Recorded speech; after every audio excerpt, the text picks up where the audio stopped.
मेरा नाम ज़रताशा है। आज मैं अपने माज़ी को याद करके बहुत रो रही थी। सोच रही थी, काश मैं इस दुनिया में ना ही आती तो अच्छा था। मेरे साथ ये ज़ुल्म ना होते।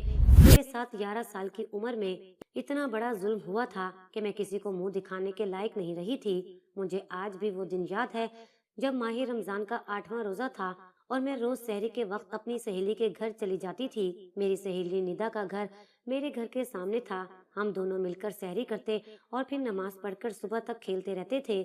निदा और मैं स्कूल में भी एक ही क्लास में पढ़ते थे। आज जब मैं अपनी सहेली के घर गई तो उसके घर का दरवाजा खुला हुआ था। मैं अंदर गई तो घर में कोई मौजूद नहीं था और मेरी सहेली का वालिद कुरान मजीद पढ़ने में मसरूफ थे। मैंने अंकल को देखकर बेतकल्फी से सलाम किया और घर में दाखिल हो गई। अंकल मुझे बहुत पसंद थे क्योंकि वो नरम मिजाज और दोस्ताना तबीयत रखते थे। मैं बचपन से ही अपनी सहेली के घर आती जाती थी। अंकल को भी मैं बहुत प्यारी लगती थी और मुझे भी मेरी दोस्त की तरह वो गोद में उठाकर प्यार करते थे, खाने पीने की चीजें देते थे। मैं 11 बरस की हो गई थी मगर अंकल की तवज्जो और अपनायत में कोई फर्क नहीं आया था। मैं उनसे अपने अब्बू की तरह बेतकल्लुफ थी। मैंने अंकल से निदा के बारे में पूछा तो वो कुरान मजीद को साइड पर रखकर बोले, तुम्हारी दोस्त तो यहाँ नहीं है। मैं अंकल की बात पर चौंक गई। तब मेरे पूछने पर उन्होंने बताया कि तुम्हारी दोस्त तो अपनी अम्मी के साथ अपनी नानों के घर गई है। मैं ये सुनकर हैरान हुई थी क्योंकि मेरी दोस्त मुझे हर बात बताती थी, लेकिन तब अचानक वो बिना बताए गायब हो गई थी। मैं मायूस हो गई और अंकल से बोली कि मैं तो उसके साथ सहरी करने आई थी, अब मैं उसके बगैर पूरा दिन कैसे गुजारूंगी। अंकल मेरी उदासी पर मुझे देखने लगे। फिर अचानक अंकल ने हंसकर कहा कि कोई बात नहीं, आज तुम्हारी दोस्त नहीं है तो तुम नया दोस्त बना लो, उसके साथ सहरी करो और सुबह तक खेलो, तुम्हें बहुत अच्छा लगेगा। अंकल की बात पर मैंने ना समझी से अंकल को देखा तो वो राजदारी से बोले, मेरे साथ कमरे में आओ, आज मैं तुम्हें एक चीज दिखाता हूँ।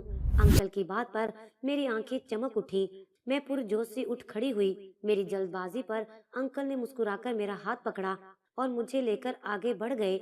मैं ये देखकर हैरान हुई कि अंकल मुझे अपने घर की पिछली तरफ दरख्तों के दरमियान में बने एक छोटे से कमरे की तरफ लेकर आए थे। मैं कभी सहेली के साथ उस कमरे में नहीं गई थी। अंकल उस रोज उसी कमरे में ले जाने लगे तो फितरी तौर पर मेरे अंदर तजस्सुस और शौक सर उठा रहा था। न जाने उस कमरे में क्या चीज है। कमरे के करीब पहुंचकर अचानक अंकल रुक गए। मुझसे बोले कि पहले वादा करो तुम ये बात किसी को भी नहीं बताओगी। वो मुझे लालच देते हुए बोले थे, अगर तुम आज की बात राज रखने में कामयाब रही तो मैं तुम्हें इनाम दूंगा। मैंने इस बात में सर हिलाया और अंकल से वादा किया कि मैं उनका राज कभी किसी को नहीं बताऊंगी। अंकल मुझे कमरे में ले गए और उसके बाद मेरी आंखों के सामने जमीनों आसमान घूम गया था। मैंने सोचा भी नहीं था कि मेरे साथ ये सब क्या हो जाएगा। उस रोज मैं घर आई तो जहनी तौर पर बहुत बदहाल थी। अम्मी ने देर से आने की वजह पूछी तो मैंने ये कहकर टाल दिया कि सहरी करने के बाद खेलने में वक्त का पता नहीं चला। मुझे तब ये ख्याल भी नहीं आया कि अगर अम्मी को पता चला कि मेरी दोस्त अपनी अम्मी समेत घर पर नहीं थी तो अम्मी क्या सोचेंगी। मगर शुक्र था कि अम्मी को खबर नहीं हुई। उसी दिन मैं अम्मी से छुपकर बहुत देर तक रोती रही। मैं तब बहुत छोटी थी, अपनी कैफियत नहीं समझ पा रही थी, मगर मेरा दिल बहुत गमज़दा था। मुझे बुखार हो गया था।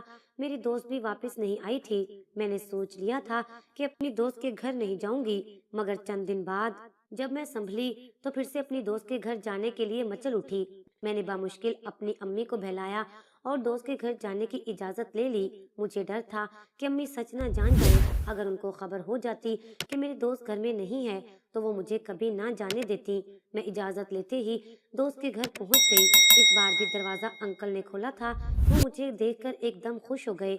बोले, मुझे लगा अब तुम नहीं आओगी और तुम्हें अपना नया दोस्त अच्छा नहीं लगा। मैं घर में दाखिल होते हुए बोली कि मैं बीमार हो गई थी इसलिए नहीं आ पाई।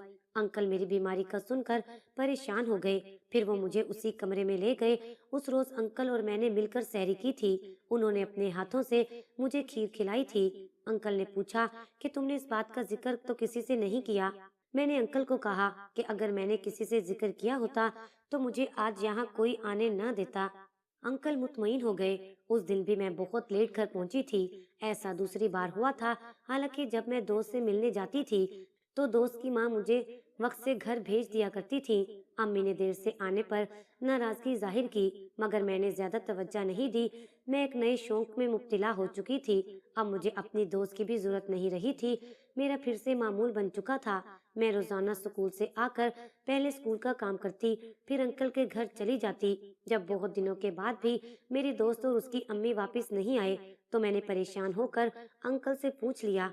तब उन्होंने मुझे बताया कि तुम्हारी आंटी मुझसे नाराज होकर घर छोड़ गई हैं और अपने साथ बेटी को भी लेकर गई हैं। अंकल ने मुझे पूरी बात बताई तो मैं भी आंटी को ही बुरा कहने लगी। मेरी सारी हमदर्दी अंकल के साथ थी।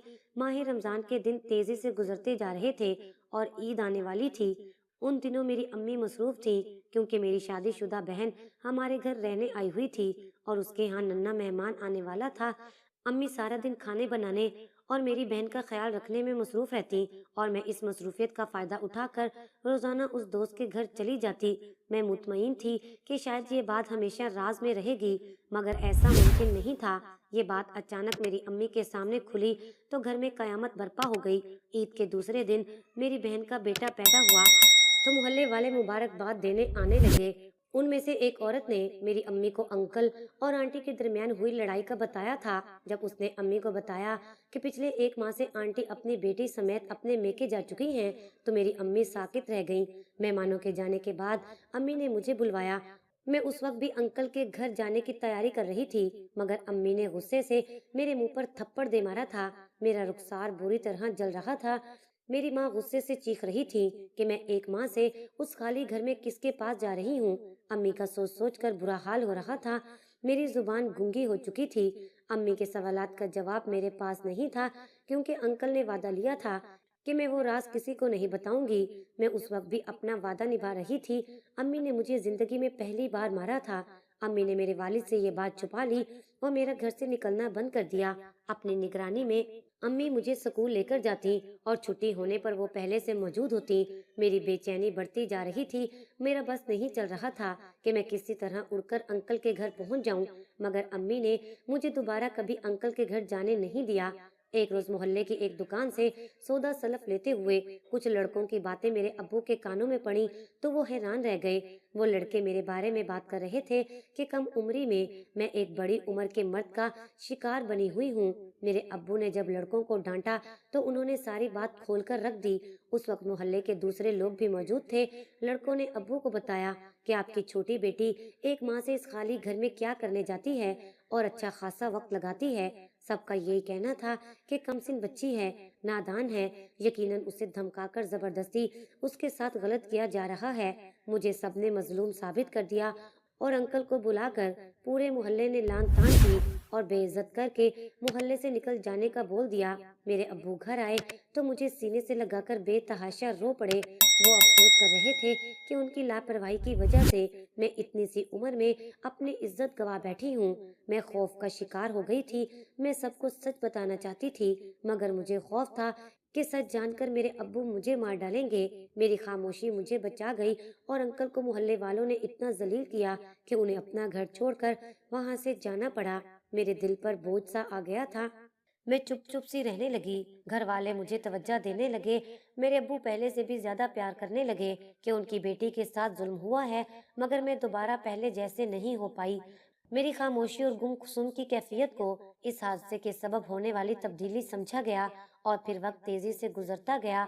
मैं जवान हो गई, मगर मेरे अंदर वो राज अब भी पहले की तरह जिंदा था और मैं अब भी इंतजार करती थी कि शायद किसी रोज अंकल अपने घर लौट आए।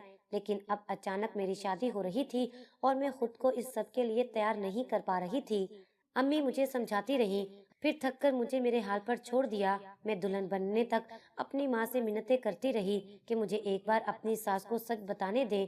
जैसा लोग समझते हैं वैसा कुछ नहीं है, लेकिन मेरी अम्मी ने मुझे खामोशी से रुखसत होने की कसम दे दी। मैं दुल्हन बनी तो मुझ पर टूट कर रो पाया था। अपनी खूबसूरती देखकर मुझे बुरी तरह रोना आया था। मैं इस खूबसूरती और खुशी का क्या करती जब मेरा दिल ही खुश नहीं था। मैंने अपना होने वाला शोहर अभी तक नहीं देखा था। मैं रुखसत होने लगी तो तड़पते दिल के साथ अपनी दोस्त के उस घर को देखा जो अंकल के जाने के 9 साल बाद भी आज तक खाली पड़ा था। अंकल दोबारा वहां कभी वापस नहीं आए थे। रुखसती के वक्त अपना घर छोड़ने से ज्यादा मुझे उस घर से दूर होने का गम था। मेरी सास मुझे यकीन दिलाने लगी कि वो कभी मुझे कोई तकलीफ नहीं होने देंगी। मैं गमजदा सी बैठी रही। गाड़ी में मेरा शोहर भी मौजूद था, मगर उसने कोई बात नहीं की और ना ही